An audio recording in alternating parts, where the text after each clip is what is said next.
Hi, I'm Tom Burgess and welcome to a special episode in our Hungry, Homeless and Powerless series to mark Living Wage Week from the 11th to the 17th of November 2019. No wonder there is poverty in families that are working, when wages so many people are paid are just not enough to live on. The number of jobs paid less than the real living wage, that's not the government's so-called living wage, now stands at 5.19 million. Down from the peak of 5.7 million in 2018, according to the latest analysis conducted by IHS Markit for KPMG. So there's some progress there. A closer look at the findings reveals that there is still a long way to go for part-time workers. Around 38% of part-time jobs earn less than the real living wage, compared to only 12% for full-time employees. Now imagine that 1 in 5 workers are not paid enough to live on. And yet some larger companies are making significant profits while their employees literally starve. We need action fast from both government and business. So helping to make that happen is the Living Wage Foundation.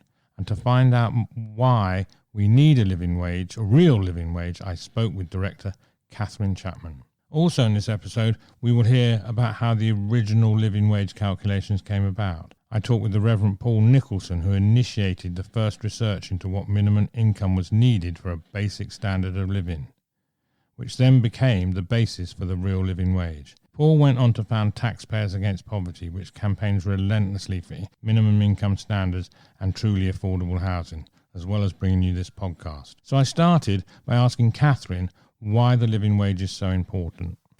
The Living Wage campaign started about 20 years ago now amongst cleaners in East London, and they were working kind of 2-3 minimum wage jobs and just struggling to make ends meet, getting up at 4 a.m, getting home at 10 at night, not seeing their family.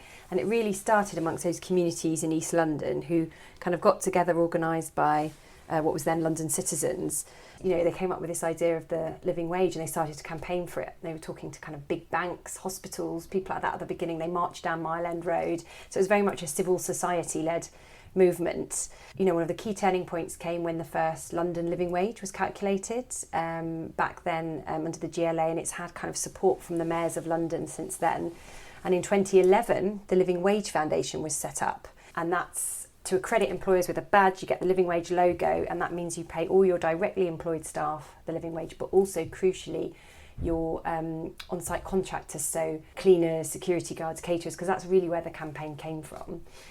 And in 2011 we have the London living wage, but we also announced then the UK living wage. So there's 2 rates. There's a London living wage and that's currently £10.55 an hour, and the UK rate, which is £9 an hour. So tell us the difference between, because there's a minimum wage and there is the government's so-called living wage and the real living wage. So what's the difference? Yeah, it's confusing. The real living wage is the only rate that's independently calculated based on what it actually costs to live. So it's, you know, without getting too technical, it's based on something called minimum income standards, which is a basket of goods and services undertaken by academics at Loughborough University about what is deemed necessary for a basic but decent standard of living. So having some clothes, school uniform at the start of term, the odd chip out. And then that's calculated, added in the costs of things like council tax, travel, rent. Then that's weighted across 17 different family types across the UK. And from that, we get the hourly rate. In contrast, the minimum wage, of which there are a few different ones, the minimum wage for people under the age of 21 is just based on a calculation the Low Pay Commission will take.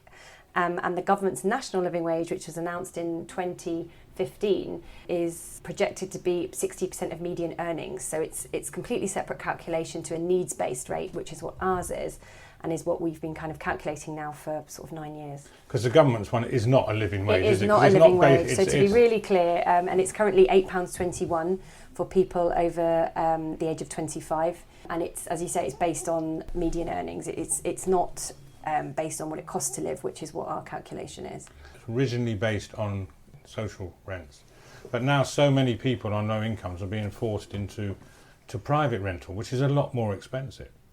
So taking that into account, should the living wage change?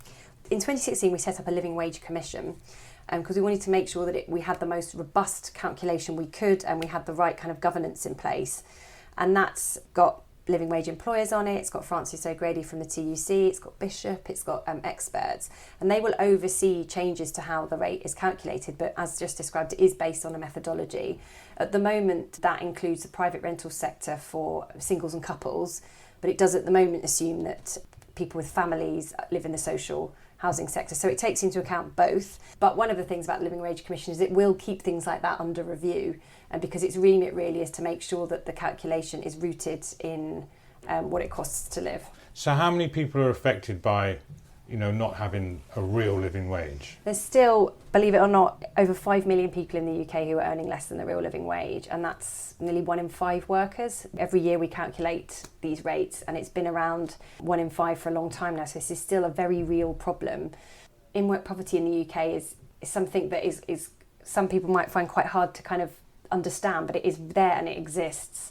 And 2/3 of children who are growing up in poverty have a parent in work.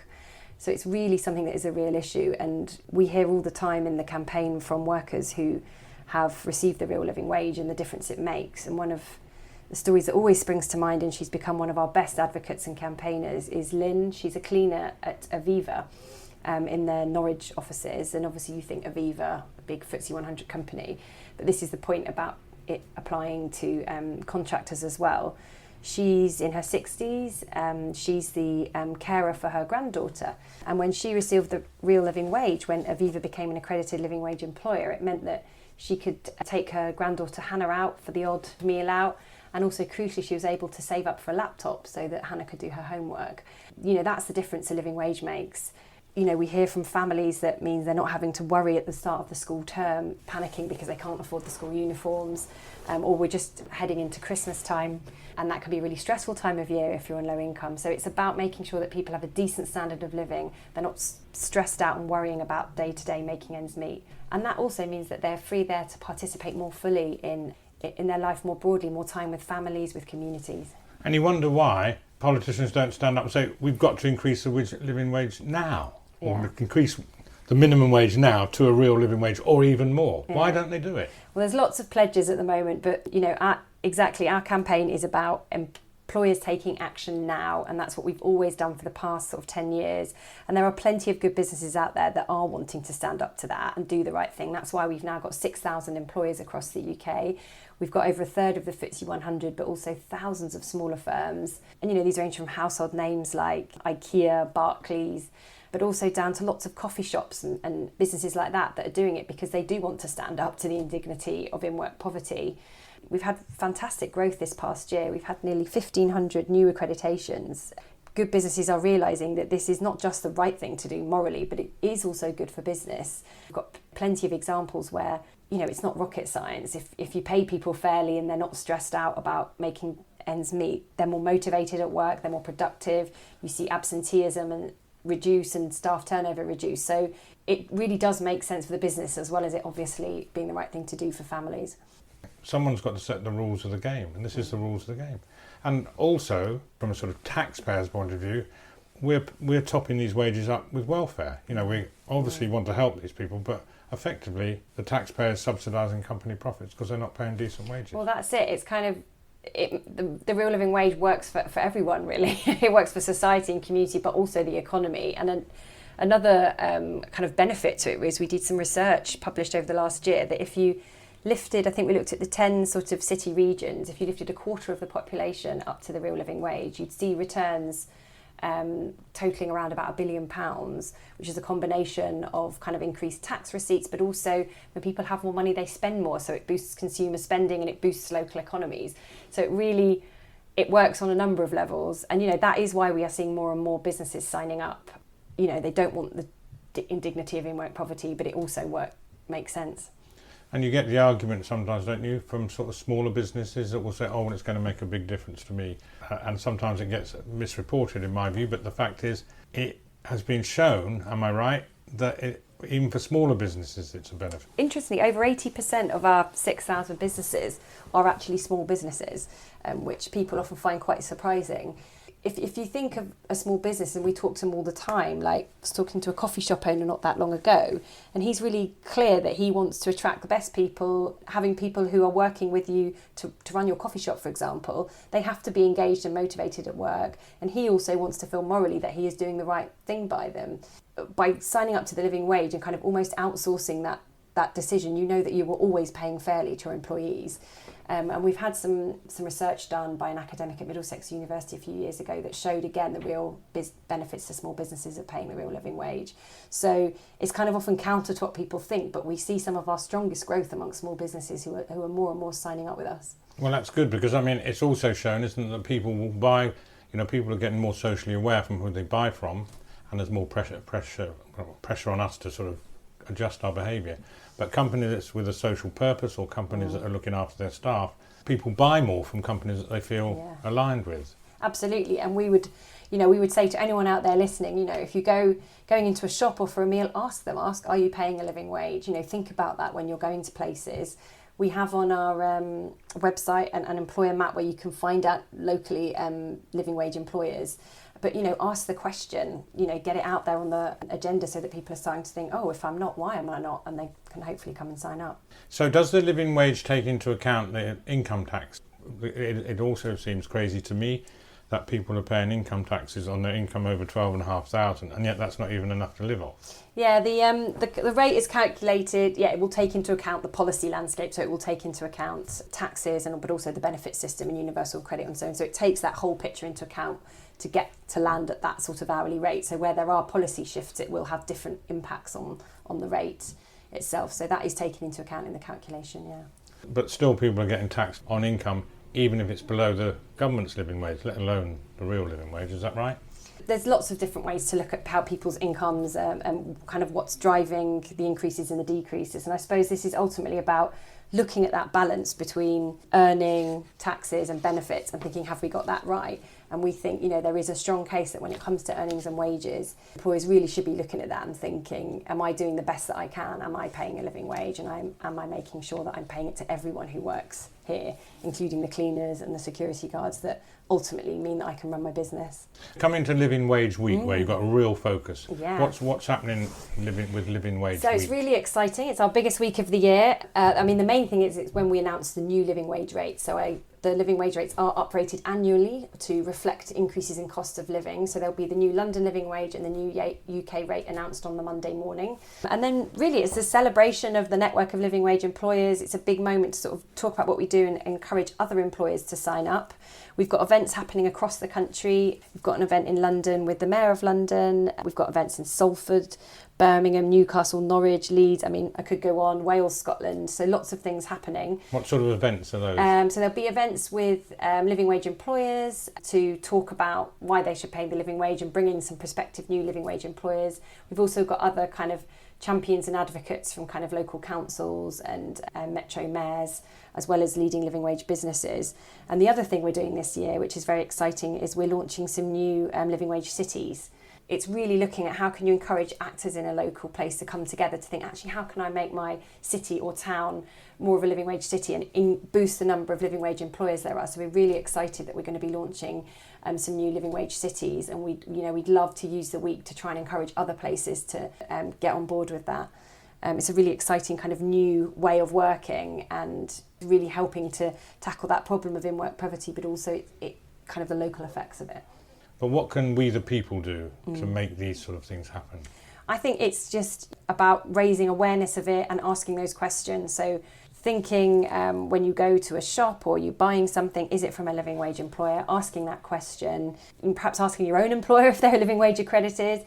Because, even if it's thinking about everyone who works in your office, cleaners and everyone, then there's other things you can do around supporting us on social media, just helping us to get the message out there, really, to try and increase that pressure and get more and more businesses to sign up. It's a really positive thing to do, and it's a step that plenty of businesses out there can take that would make a real difference to people's lives across the country.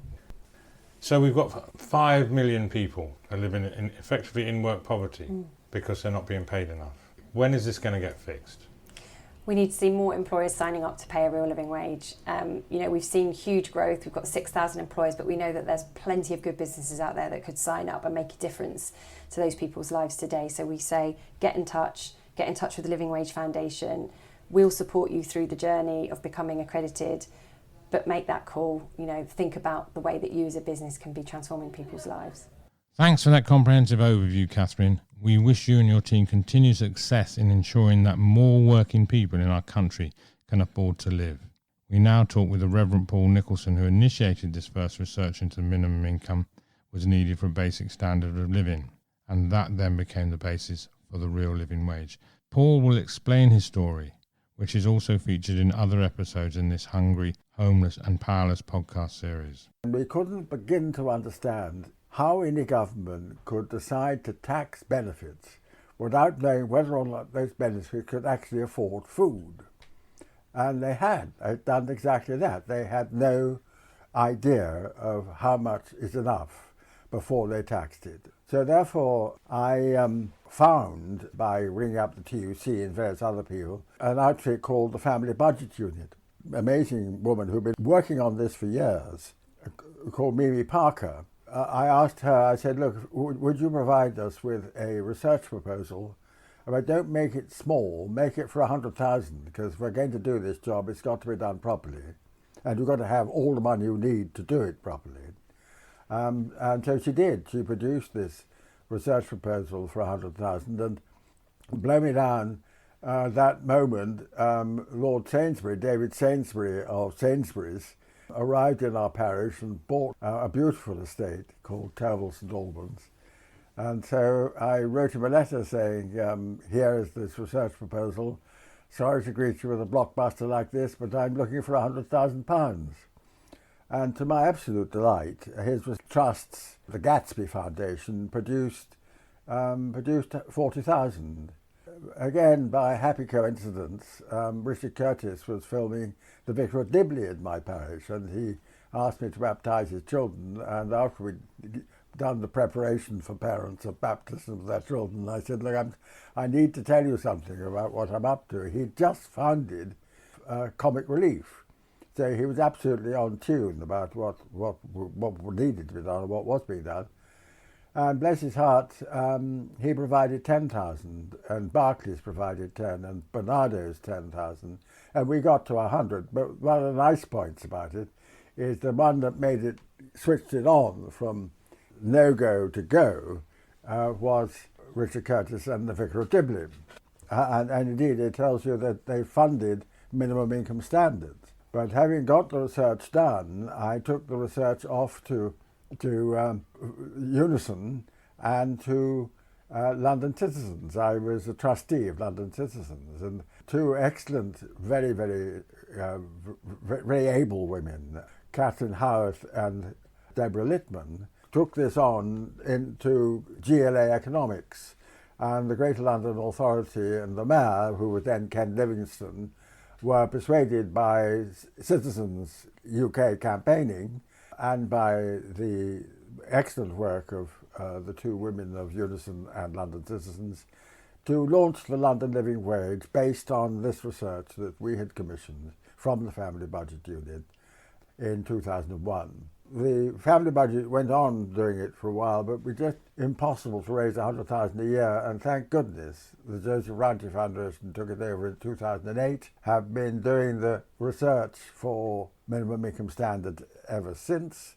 Every year they produce an updated, comparing on the increase in prices, and they hand the information to the Living Wage Foundation, and the Living Wage Foundation decides the level of the living wage every year. So you've actually created the first we created analysis of we created the research that backed the first living wage, and it's now taken off and everyone talks about the living wage. It's entirely pleasure, it's wonderful.